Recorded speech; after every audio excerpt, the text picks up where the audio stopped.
I feel nauseous, believe me. Never had a lot of shit come easy. Had to work hard, struggle just to be me. Had to and what was left over I put towards my dreaming. But the only thing in life that has meaning are the things you gotta work for, believe me. Take into your hands a plan, your own hands can land your own brand. And damn, I feel like no one takes accountability. They want the credibility, convincingly unwilling to put in the hours it takes to get some power. Don't be f***ing sour, take a cold shower. Scream until you're louder, work until you're prouder. And f*** all the doubters, they're just young downers. I swear to God they all let me down. I can tell you that 7 years after Freddie Gray, that was 2015, spring, April, May. This is 2022. Communities like Sandtown, all we saw then and now in terms of investment was a renovated Western District Police Station and a new funeral home. That's what West Baltimore got. A new police station and a new funeral home. What kind of optics are they?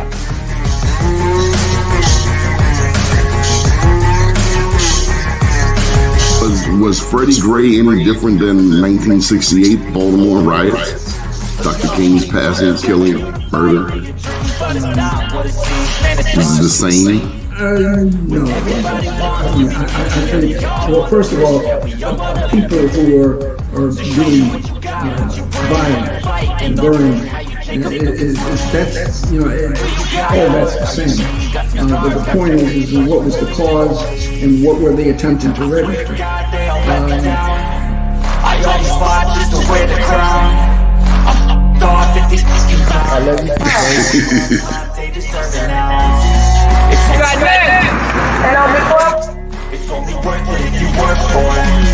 I won't stop till they hear me now.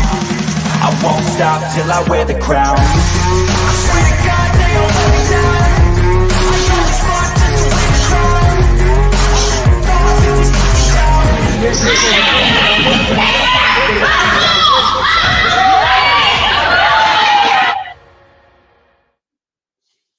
Good morning. First name's Donnie, last name's Glover. In it to win it for the long haul, baby. I hope that you are well.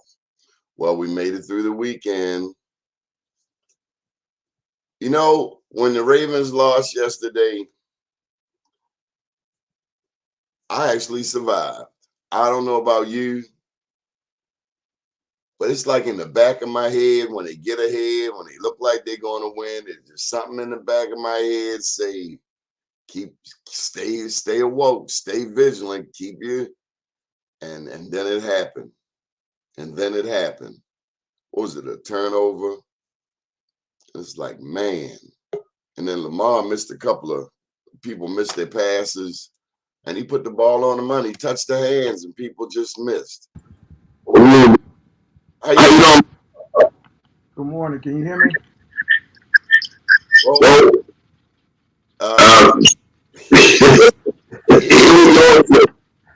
I'm trying to get you on another computer. Hold on. Okay. So we got Mr. Robert Dashiell. He's finding his way. But watching the Ravens is I survived yesterday. It wasn't as bad of a roller coaster as it can be, but you see victory. You see it right there. You see it right there in your hands. And that quarterback for Jacksonville, they did pop him. Now the Ravens did pop him, made him cough it up. But he's a young lion. And he's not far away from, a championship level. He was on the money. He was on the money. I mean, he was lethal, not playing. The Ravens had 3 opportunities down within the red zone to close the deal, to seal the deal. They couldn't, they could only get a field goal. How do you get all the way down there and you can't, boom, boom, boom. That was a nice trick play near the end, the shovel pass to the tight end. You got to finish. And I'm reminded about that in business. You have to finish. The same with college. I don't care if you went to Harvard, if you went to Morehouse, if you went to BCCC. There's only one thing important about college. I don't care what anybody tells you. This is from years and years of experience. The only thing that's important is finishing. You can be on every team. You can break every record. But at the end of the day, did you finish? That's it. I was a great starter. Great starter. Started this, started that. Started about 7 different schools. And my dad said, well, are you going to finish? My man, 500 grand, the one and only Robert Fulton Dashiell Esquire. How are you? Can you hear me? Is your sound up yet? He's working on it. All right. And I'm also reminded of this. And I'm working on a workshop for the beginning of the year for business people. The need for technical assistance. I'm going to be covering that. Sound up yet? No sound? Check down the bottom in settings. Settings in the middle of the screen. Unmute the mic. Unmute the mic. He's almost there. Oh. You okay?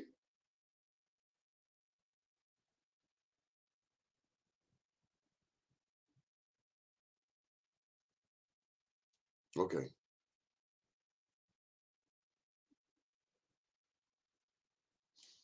Okay. So what's important? Good morning, Quandra. And then here comes Michael Haney. Michael Haney, where you been? I didn't see your show this morning. You harassed me. You harassed me to watch this Monday morning show, and you were nowhere to be found. What happened to Wake Up Baltimore? Yes, I am busting you on the air. All right, let's try them again. How we doing now? Okay. Well, we'll try it another time. We tried. So one of the things I want to do with the upcoming year is to work with some businesses to help get some businesses up to par. I want to share some things that I've learned and some things that most of us need to know if we're going to be in business. Oh, Mike's show was great. Well, I never saw Mike's show. And where did it air? That would be nice to know. But in business, as we go into this new year, there's so many things to cover. Banking, accounting, insurance. I learned about an insurance that I didn't know about in this year. And so as this next year comes up, I got to look into adding that into my big scheme of things. Banking, accountant, insurance, and lawyer. Does your business have bail? If you don't have a banker, an accountant, insurance, and a lawyer, and those are the top 4 that you got to have. But I'm going to add in a 5th one, and that's the T. Good morning, Deborah. So not only do you need a banker, an accountant, an insurance person, and a lawyer, you also need technical assistance. And who would I recommend for technical assistance? Your grandchildren. Yeah, because they know how to use your iPhone better than you. So that's a freebie on the house. You got tech support in your house and you don't even know it, or you haven't even used, or you haven't formalized it. The grandchildren are tech support. The grandchildren are your tech support. They can show you how to save a picture. I was sharing with a lady yesterday how to save a photo, how to enhance a photo using an Android or an iPhone. And so there's so much that we're all learning, and so much we can learn more and faster if we just, share some tidbits with each other. I was up at 7:30. I was there and I didn't see him. I didn't see it. Is it on blackusa.news? That's my only question. And by the way, we have shows 7 days a week on this network, shows from New York, Baltimore, DC, Atlanta's on pause right now. And it's end of year. So we will have some shows that will be leaving. We will have some new shows that will be coming on. But all are welcome. And if you think you have what it takes to do a weekly show, monthly show, then we'd love to have you. Let me try them one more time. You gave up?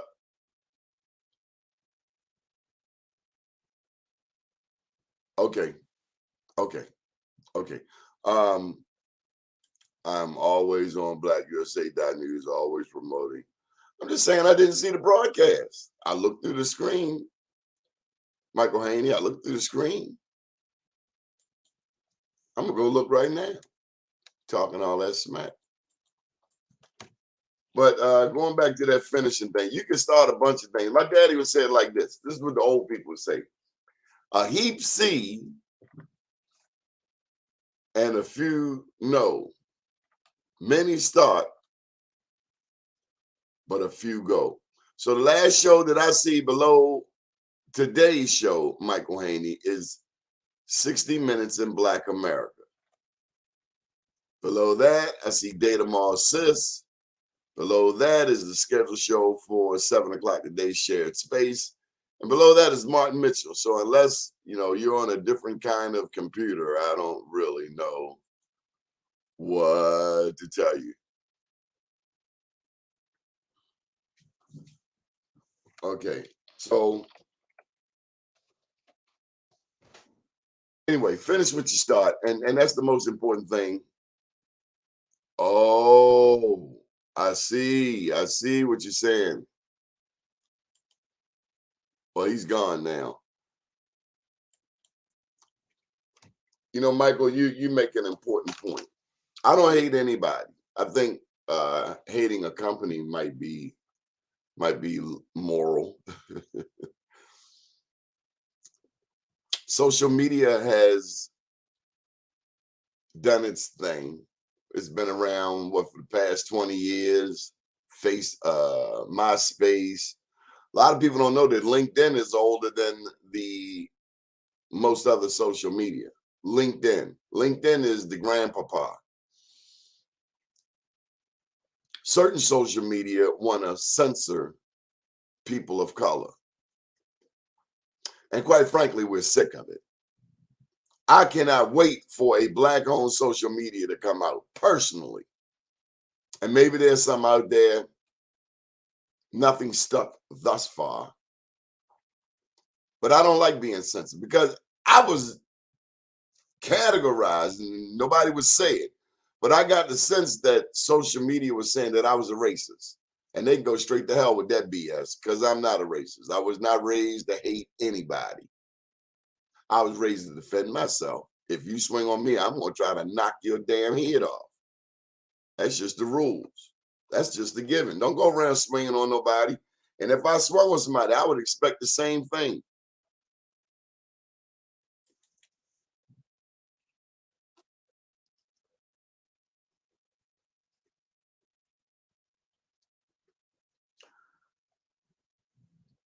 When you only hear about people who look like you getting censored,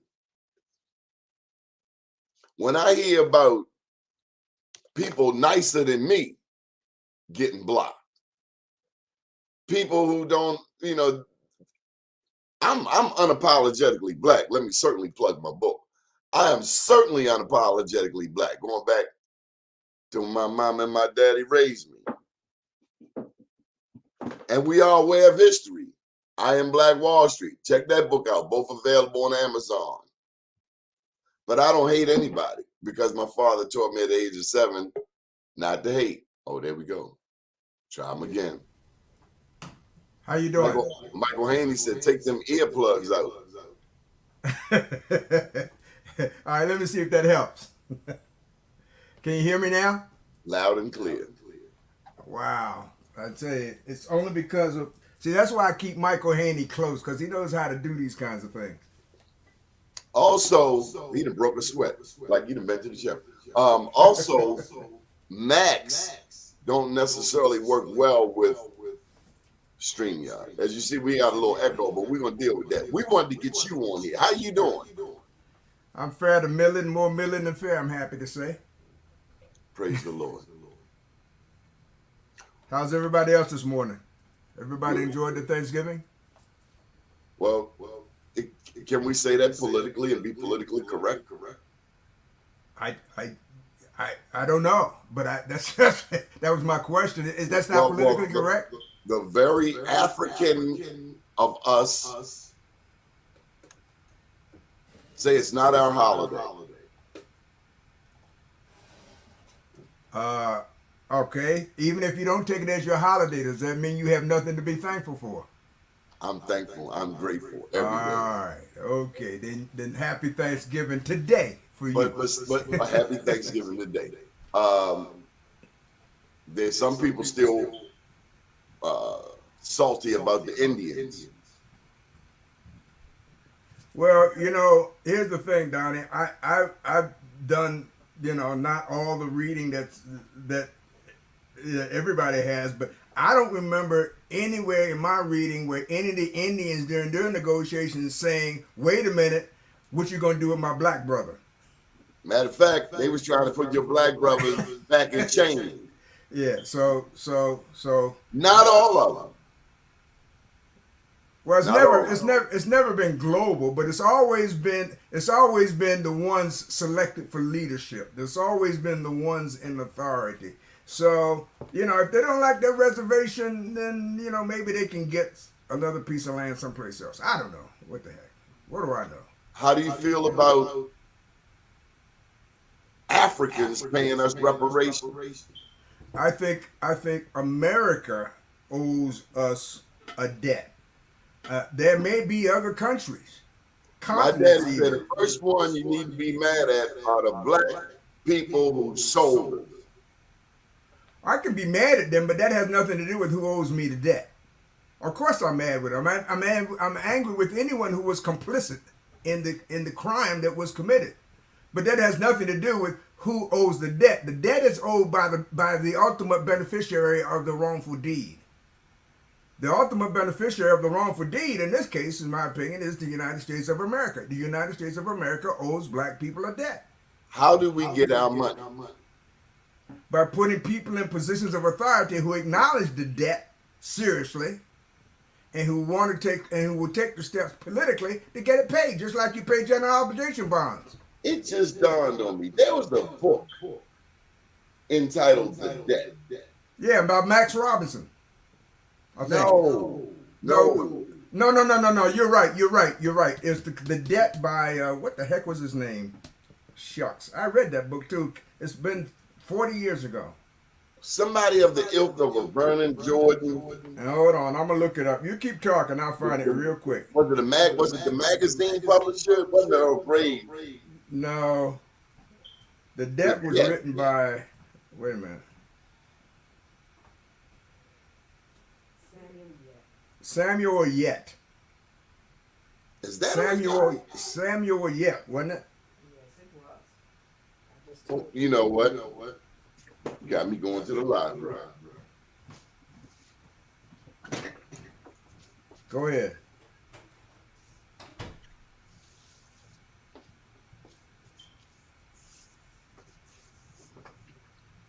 Nope, I'm looking at the wrong one. Well, we had to find it, but it's a well-known African American. I guess the first debt is we owe ourselves. I got a question for you. The drug man who stands on the corner in the black community and makes a living off of selling cocaine and heroin to mostly black people. Randall Robinson. Thank you, Haney. Robinson? Randall Robinson, yes. That's what I said the first time. You said no. You didn't say Randall Robinson. I said Max Robinson. That's his cousin. Oh. Are they? Yeah. I didn't know that. What I Anyway, appreciate about Mr. Robinson, he was I think always, Samuel Yep wrote The Choice. That was his book, I think. Mr. Robinson made us aware of our international relationship. Sometimes I get tired of hearing about the Ukraine. I need to know what's going on in Haiti, in Kenya. The Ukraine is not high here on my list. Mine either. But you cut on the news every day, Ukraine, Ukraine, Ukraine. Almost like a guilt thing if you don't feel a certain way about Ukraine. Like when Belgium, remember they had the explosion in Belgium. All I could think about was King Leopold cutting off the hands of my people in the Congo. Well, And they go black people changing their profile picture. Oh, we feel for Belgium. Well, you know, when I think about Ukraine, and not even about the 68 or 69 billion dollars that's already been, delivered in the form of cash or armament. What I think about is that one broadcast that I saw where black folk were made to wait to get on the bus until all the white folk had been loaded and had seats. And if there were any seats remaining, this was when they were in the process of evacuating one of the towns at the very beginning of the so-called invasion of the war, I recall. And I decided, when I saw that, assuming that news account accurately reported what was transpiring, and I could, because Nazis have been very much involved, as you well know, in the government of Ukraine and in the overthrow of the prior president, actually. When I saw that, I decided that they were not going to get, at least not intentionally on my part, any support whatsoever because of that act. Because it's pretty obvious to me from that broadcast that they are a proliferator of the notion of white supremacy, and that I will not support in word, deed, or particularly financially. So I get the impression from you that you think that black people can be white supremacists too. Oh, absolutely. In fact, if I go further than that, I say that probably 60% of black people are white supremacists. Ooh. And that's because we've been taught to believe that white folk are naturally and invariably superior at birth, and there's nothing we can do to change it. We can't make enough money. We can't live in the right neighborhood. We can't drive the right car. We can't even marry into the family. I said to Anthony McCarthy 20 years ago, I said, why do you keep trying to be accepted by people who will never accept you? Or even more, why do you continue to believe that other people have the power to decide whether to accept you or not? That's the real question. See, we were born equal. We were taught to be inferior. We were born equal. God, and I tell people this all the time, God was the God that I believe in was neither colorblind nor did he suffer from sleep apnea. He did not fall asleep and leave us in the oven too long, and he knew the difference between dark and white, dark and light. He didn't create the races. He created people of different colors because he wanted to see a rainbow. And he created us equally. That other crap we imposed on ourselves, or was imposed upon us. But I think in 2022 it's time for us to rethink that. We got to take a moment and salute our former mayor, Mayor Bernard Jack Young. I saw him last week over in Southeast Market. Now, if you're going over there to see the mayor, you got to get there before 3:30. Because if you don't get there before 3:30, you're going to get treated like a West Side. You got to get there before they close the rope. Once they rope it off, and I caught a little fear, but I was late. You got to be on time. Special thank you to Mayor Young for his support of Dunbar, of historic East Baltimore, and his ability to continually stay involved. Cheryl Washington is particularly grateful for him over at East Baltimore Development Incorporated. And I Speak, think, speak. and I think Donnie too. Special thanks goes to former Mayor Young to the extent that his actions prevented the city from selling one of its vital assets on the public market. The question E, which if you recall, was to prohibit the city from selling its underground conduit system, the Yes. system through which electrical. Well, former Mayor Young was the one, I think, who sponsored the legislation that ultimately resulted in that question being on the ballot. And fortunately, the voters in Baltimore voted yes to that, which means the city is prohibited from making such a transaction. And I think we owe that in large part, perhaps, to former Mayor Jack Young. You know, this last election that went down, where were you on term limits? In support of it.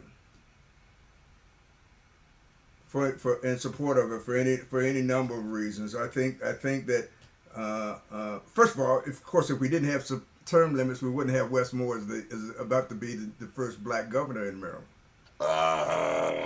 That's number one. You got to. But he knew that going in.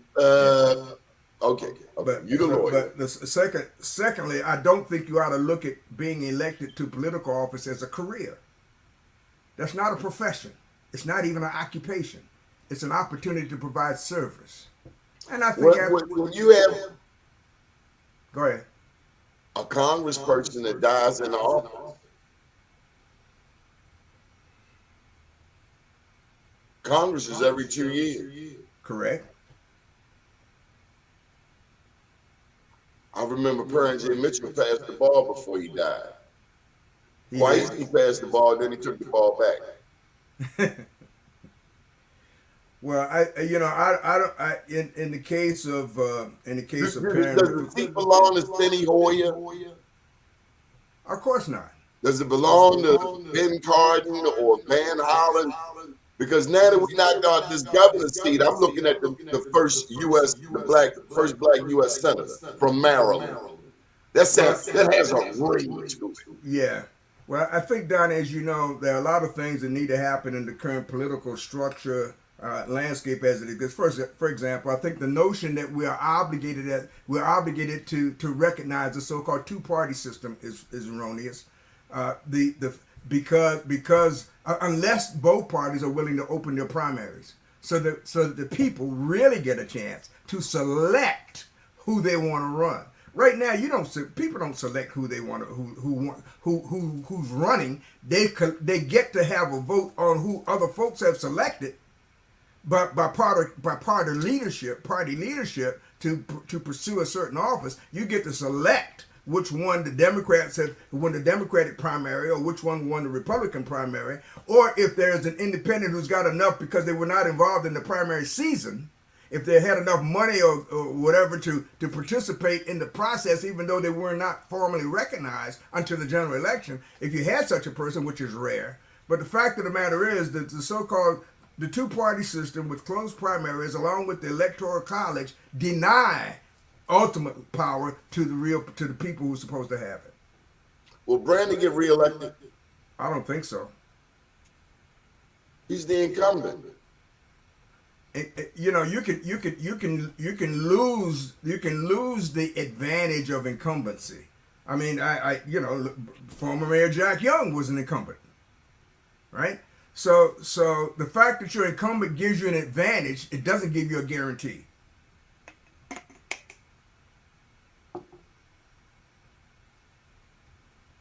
Do you see Catherine Pugh running again? Absolutely not. Absolutely not. I think that she had her turn at the wheel, and some things in life, in fact, most things in life, you don't get do-overs. Like marriage? Well, no, I know people who've done that 4 or 5 times. I can't envision it, but I know people who've done it 4 or 5 times. And even that's not a do-over, because there's always one person who was involved on each occasion. It's always the same person that was involved on each occasion, at least on one side. So no, I don't think Catherine. I haven't talked to her in a long time. I can't imagine that she even would envision a time when she would seek political office at any level. Somebody asked, Michael Haney asked the question, how about Sheila Dixon? I think there's a good chance that she may run again, that Sheila may run again. I mean, I think that on both occasions, the timing and other factors denied her the victory that I think was rightfully hers. But I also think that... Timing? Yeah. I think it was a boogeyman named Armstead Jones. Well, Armstead Jones didn't pull the lever or didn't check off any of the. But I don't know that he can count because things just seem to go awry when there's nothing even wrong. The first election, there were 1,800 voting irregularities in Baltimore City compared to 200 in the rest of the 23 jurisdictions combined. And that man still has a job. Well, first of all, you got to go back and look at what's called a voting irregularity, and you got to do some assessment of the likelihood that irregularity had an impact on the outcome, right? And so the fact that could have been 1,800 or 18,000, but if they were that doesn't mean that any of them individually or in the aggregate actually was likely to have affected the outcome. That's the real test. You know, when I was with the labor board, the labor board, elections were supposed to be, pristine of all. I mean, they do the most. But the ultimate question is, did anything happen which can be reasonably concluded to have affected the outcome? If not, I don't care how many irregularities there were. Sheila lost in the first election, in my opinion, against Catherine because of not irregularities, because of illegalities. There was some issue of some compensation paid to people to get on the bus and to vote a certain way in order to get fit. I forgot about that. The chicken box gate. Yes. That's illegal. Yeah, that was illegal. That's illegality, not irregularity. There's a difference. No, they were going to training. Right, I'm sure they were, and they were trained to pull the right lever or to check the right box. Did you know they all got a pack of Now Later? I didn't know that. No, I didn't know that. But if you recall, at the time, I even went on television to state that what I believe to be the unlawful conduct of the people involved. In the election against Brandon, I think it was just a matter. Sometimes you're in the wrong place at the wrong time. The COVID had hit. You had all the college kids that were home. He was not winning any poll. Now let me just say, I respect this new mayor, and I'm not taking any side. Mm-hmm. I believe he's in there, and we have to support him. And you see what Mayor Young just wrote. Oh, if he starts, I missed that part. If he starts, well, at first I read this as a positive. If he starts, okay, this is 2022, almost 2023, and election 2024. If he starts, a lot of people said that our mayor doesn't take advice from older people. I mean, I've heard that said. I don't know. I mean, all I can tell you is that he doesn't take advice from me. That I'm sure he knows people my age and older, and I don't know, even in his own family, his family business, Cold Spring Heating and Air Conditioning Company, has been clients of mine for over 30 years. I'm sure that his father and uncles who are is my age or older, I'm sure he probably listens to him. But he's not taking advice from me. But then I'm not an elected official anyway, so I'm not in the group that Jack Young was talking about. But it's not. But the issue about starting, it's not. We got to drill down a little more to say start looking to. I mean, he hasn't listened to season form, or maybe you're only listening to a certain one or two. Yeah, I don't know, and I don't necessarily agree that former elected officials necessarily have a monopoly on advice that should be listening to. I'm Okay, not I'm not okay. even sure. Go I ahead. don't know who in charge, but I called about a vacant house down the street. Hmm. I did what Antonio said because I think 311 is a joke, but I called it anyway because Antonio, Senator Hayes said, you got to call 311 multiple times. It's like, man, I run a business. I don't have time to be calling 311 all day. Long story short, I reported the vacant. Nothing happened. Last Thursday night, homeless man started a fire, multiple fire trucks to put out the fire. They finally boarded it up. It's this insanity. Repeatedly doing stupid stuff and expecting a different result. We just had firefighters less than a year ago die down on Sticker Street. And I just figure at this point, there is a vacant house task force that when they come in, the property is secure. See, after the fire truck does all this, the property is still left open, so they got to come back around. But we need a vacant house police. And then we need, what is the number you call for a mental health emergency? I have If no you call idea. 911, your loved one getting shot. If you call police, your loved one getting shot. Who do we call in a mental health emergency? Who do you call? Ghostbusters? Well, you might as well. I mean, the whole area of mental health, that Donna, as you know, is the great unknown, because it can happen in a split second, and it can last for even shorter a period. By the time you can have a person who's experiencing some kind of mental or psychological episode, and by the time even the right help gets there, it's over, or they've moved to a different phase. I mean, things happen that quickly. It's not like fixing a broken arm, or resetting a bone that's out of. So the idea of the Yeah, of the yeah. pardon. Mr. Bond, you remember Yeah. over Johns Hopkins? Because I was over that way. The day I went over there to B. Gaddy, the day I saw Mayor Young. Remember Johns Hopkins had a terrorist situation? Yeah. Hostage. This was a few years back. A man had taken over a room in Johns Hopkins Hospital. They put a bullet in him quicker than a Baltimore speed camera. Now the white kid can go out and kill a church full of black people. The way America responds is totally different. That black man catching a bullet, the white man going to Burger King. Well, now you're talking. I was addressing the existence, the presence of mental illness generally, and now you're talking about the police response to situations where the person is obviously, or at least would appear to be obviously affected by some kind of mental disorder. There's no doubt in my mind, but there's a shoot first and ask questions later mentality. That's part of the training generally. It gets that split second. If you've got a person, if you're a police officer, you've got a person with their hand in a vest.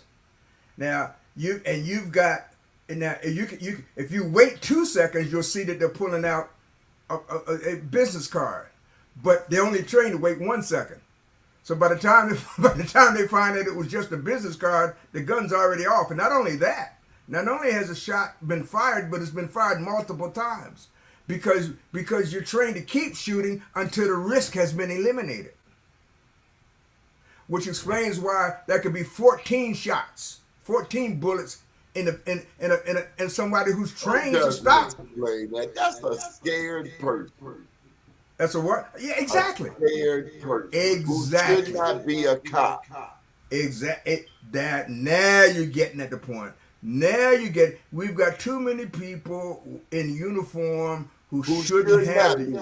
That's correct. That is correct. If you're too afraid to wait that extra second to find out whether it's a comb or a You're not gun, qualified. you shouldn't be on the force. That's right. It's like a quarterback back in the pocket. That's right. But they're trained not to wait, Donnie. That's what you need to understand. They're trained not to wait because they're trained that their most important, their primary obligation when they go out into the street is to make sure they get home in the evening. That's their primary objective, to make sure you go home in the evening. Don't get killed while you're out there. There's an unwritten rule: don't shoot white people. Is there such a thing? I don't know. There has to be. I remember Baltimore County hip tossed that black lady. Officer went out there and hip tossed an elderly black lady. What a coward! And although she and her family would never actually be adequately compensated for it, the county ultimately did pay for it, and the county's faced a number of suits for it, and some even now. That cop would have met my cousin Bubba out at the bar at the bathroom one day. Yeah. And he got hip tossed. Yeah.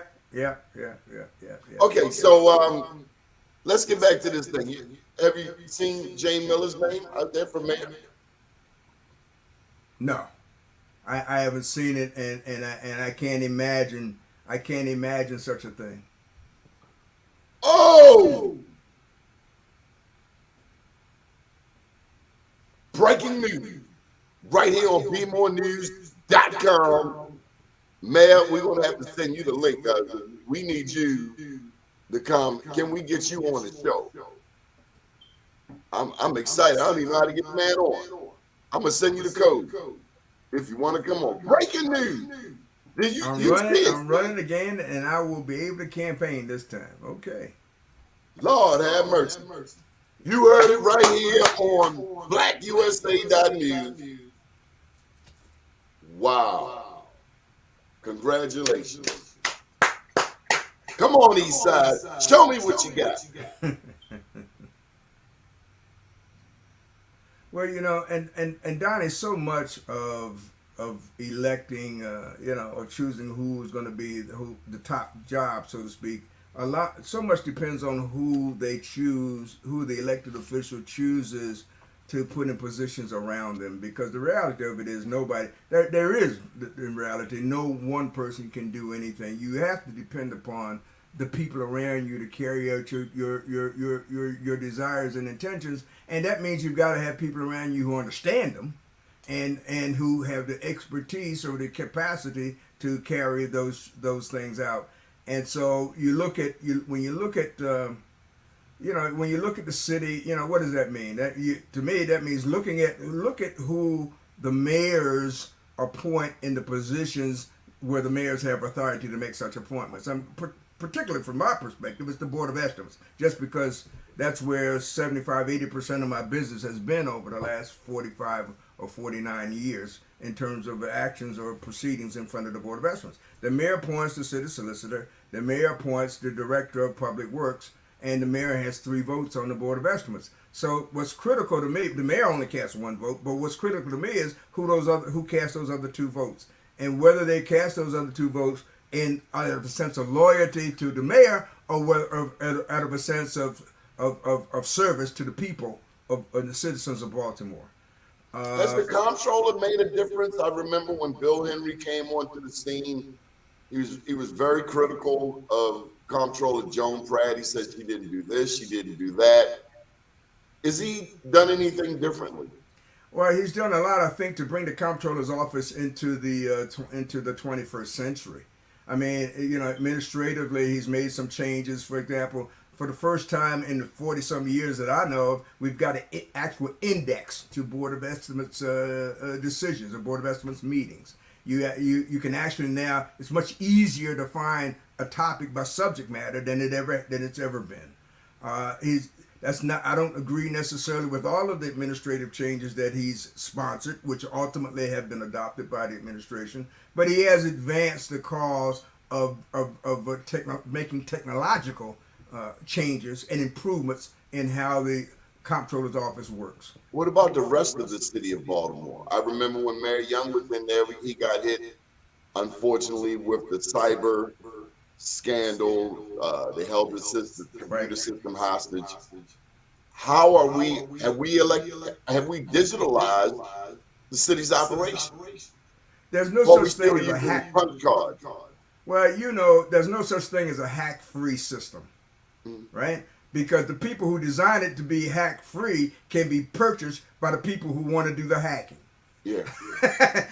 There's always a backdoor in by necessity and by intention. So, and I'm not I'm not an IT person, but I'm just repeating stuff I've heard IT people say. So there's no such thing as a hack free. But I think that we've got to respond honestly and legitimately to whatever the situation is. This thing about meet me at the OK Corral. I'm the baddest guy out there. We don't pay. We don't negotiate with terrorists. Come on, look. You can't blow up what you can't see. You can't hit what you can't see. All right. So if you have to have this thing about being politically correct, that's nonsense. I don't care. It's okay to tell me you're a human being. It's okay to tell me that you don't know. It's okay to say I made a mistake. Because when you say that, that means that if you're right-minded, that means you're doing something to try to correct it and to prevent it from happening again. This notion about I can't do no wrong because I'm the city, or I can't do no wrong because I'm the person in a position of authority to make the decision. Having the authority to make a decision doesn't make the decision correct. So we've just got a problem here of people willing, and the city unfortunately has been stripped of the elderly public servants who knew the city. I mean, if you go almost in every agency, or the agencies that I deal with, DPW, transportation, and some others, and HCD, you'll find that the senior people, the people who knew, not just who knew where the potholes were, but who knew what was causing them in a significant degree, those people are all gone. I mean, the people who had a true sense of desire for public service, who had the desire to help somebody, most of those people are gone. But unfortunately, many of the people who are left are just there to collect a paycheck. And the government, whose overall purpose is to serve. I mean, the purpose of government is to serve. It's not to be served. It's not to be self-serving, but it's to serve. And the people who really believe that, unfortunately, many of whom have been forced out of office, forced out of their employment, in my opinion. So where are we going now? All right, we're going to like every day. We're trying to make the day better than yesterday. That's all we can do. Is try to make the day better than yesterday, and we do that one day at a time. I got a question for you. Being as though you're from Eastern Shore, what is the difference? I'm not trying to get you in trouble, so temper your answer. What is the difference between East Baltimore and West Baltimore? Oh my! Obviously, you're not talking about geographically, but the mentality. East Baltimore, for instance, and I'll say this in front of the mayor, I am jealous of Northeast Market. When I go over here to this Avenue Market, and we got 3 fried chicken entities in there, I walk right on past that spot. Over Northeast Market, if we could just take Northeast Market and duplicate it and put it right there at the Avenue Market so that we could have a market. I mean, they got sit-down tables. They got people in line. They got eateries and meats, delis. They got vegetables. They got variety. And then I look at the Avenue Market, man, East Baltimore got it going on. Why we can't get a market in West Baltimore? Why is the Avenue Market a damn dope distribution center? We don't want it. Everybody over here ain't high, buying heroin and cocaine. Some of us want to go to the market for food. The dichotomy between East and West Side existed when I first came to Baltimore, which was as a student at Morgan State College at that time in 1966, and and people still talk about the East Side and West Side, but not as much as they used to, at least from what I hear.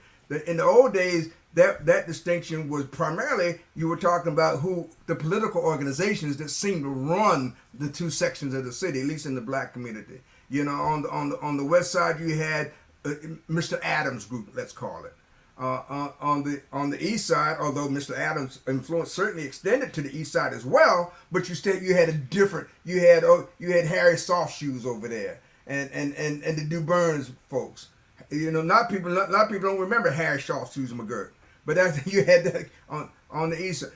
So in large measure, in my opinion, those distinctions reflected the political divide, if you will, between the two sides. Now, the political divide wasn't necessarily one that it didn't need to exist because in reality the objectives were pretty similar. I didn't say that. I was seeing I can get from you. Now, P.M. Smith has no problem telling you the difference between East Side and West Side. He said West Side was some bougie, educated black people, and East Baltimore is blue-collar black people. He said it in church, and I'm not lying. Yeah. Well, and he probably has a better perspective having been born and raised in Baltimore, which is, but if on that basis, I probably would tend to agree. East Baltimore is definitely more of a working class. At least there's a working class community in both East and West Side. What the East Side hasn't had, which did evolve on the West Side, was that bougie structure on top of the working class folk. Now I've seen that, and that to that extent that is true. But that does not evidence a formidable difference, if you will, an obstacle to overcome between the two. Because I tell you, I've been often asked East Side or West Side. I love both parts of town. My first memories are East Baltimore. What I found is that East Baltimore has a code, and it's real simple. What's that? You take care of the community. That's the code. Yeah. You don't let nobody else come in here and take over. There's a code. You don't sell dope over there because that's Miss So and so. There's a code. Yeah. If you were a school person, say like a Manny Price, the hustlers are not going to let you come into the inner circle. They're going to tell you go on to school, don't come over here, and they're going to tell everybody don't mess with him. There's a code in East Baltimore. That's what I experienced. In West Baltimore, everybody's robbing everybody. Again, you're robbing women too. Your knowledge and history in Baltimore is obviously far greater than me. But to the extent that what you're suggesting is, there was a day and time that two things existed. One, there was honor among thieves or crooks, and two, only the bad guys had weapons. There was a time when only the bad guys had the guns. There may still be an honor among thieves, but everybody's got a gun today. That's the problem. Everybody's got a gun. In the old days, as I would say, if you got shot, sometimes it was just, you were unlucky to be in the wrong place at the wrong time. But for the most part, if you were shot, it's because you were part of that community and you screwed somebody, and that was the retribution for it. Today, there's none of those things a requirement. You could be sitting in your car. You could be walking down the street. You could be, at your grandmother's house because there are too many guns. Everybody's got a gun. You remember the old, everybody's got a gun now. Because we only got a couple of minutes, but all right, we got 6 minutes. But this is a 6-minute question. All right. We got a black governor, we got a black mayor, black comptroller in the city, black city council president, black speaker of the house, black treasurer for the state. Only thing you don't have is the black U.S. senator. What is the excuse for black people now? Well, first you got to start with defining what it means to be black. What do you mean? They look like me and you. They're in position. That traditional definition should be abandoned, because as I first heard you say, all skin ain't kin. What do I mean? Here's what I mean. There are too many people who look like us in positions of authority who still are bound by a slave mentality. But they say they black. A slave, that's what every good slave says. That's what every good slave says. By that I mean, when I told you earlier, they making 100,000, 200,000 a year. They not a slave. Slave mentality. Remember that what I said. It has nothing to do with how much you make or where you live or what kind of car you drive. It's what's in your heart and your mind. A slave in a Benz. Slaves drive Bentleys. Who is worse, a slave in a Benz or a dope man in a Benz? You put them in a bag. I don't know which one falls up first. In terms of the impact on the community overall, I think that the slave in a position of authority is more detrimental to the community than the dope man is. The dope man's got a customer base. His customer base may change over time, but it's always going to be essentially the same base. The person in charge in a position of authority has one thing that the drug owner will never have. He has within his grasp the hopes and dreams and aspirations of the people they serve. Dope men don't have that. If you have the wrong person in that position of authority who's been entrusted with the hopes, the dreams, and aspirations of the people, and who disregards those things because of the slave mentality, then you've disturbed the community. So what does Bernard Jack Young have to do to become mayor? Win. He's got to win, and he's got to. I mean, Jack knows the community, and people in the community know Jack. Jack's, in my opinion, Jack's got to convince the community that he's going to put people in positions of authority who the community can and should trust, because they know what they're doing and they're getting in the position to serve the community, not for a pension, not to build up their resume, not on a power binge, not so they can tell somebody what to do, but because of the desire to help.